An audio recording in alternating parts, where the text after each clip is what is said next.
Download this code and get free GPT-4o from codegive.com, link in the description below. When working with VMware, you may encounter the insufficient permission to access file error.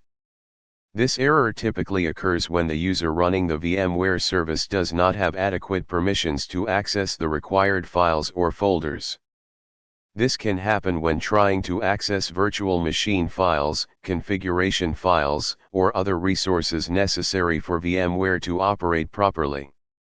Here is a step-by-step tutorial on how to solve this issue. 1. Check permissions. The first step is to verify that the user running the VMware service has the necessary permissions to access the file in question. Check the permissions of the file or folder by right-clicking on it, selecting Properties, and navigating to the Security tab. Ensure that the user or group running VMware has at least read and execute permissions. 2. Run VMware as administrator. Try running the VMware application as an administrator. Right-click on the VMware shortcut or executable and select Run as Administrator. This will give the application elevated privileges and may resolve the permission issue. 3. Verify user permissions. Ensure that the user account running VMware is a member of the appropriate groups with the necessary permissions.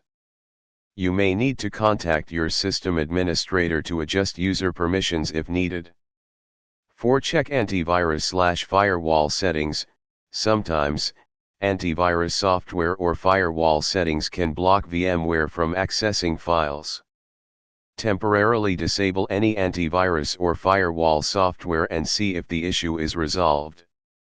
If it is, you may need to whitelist VMware in your security software settings.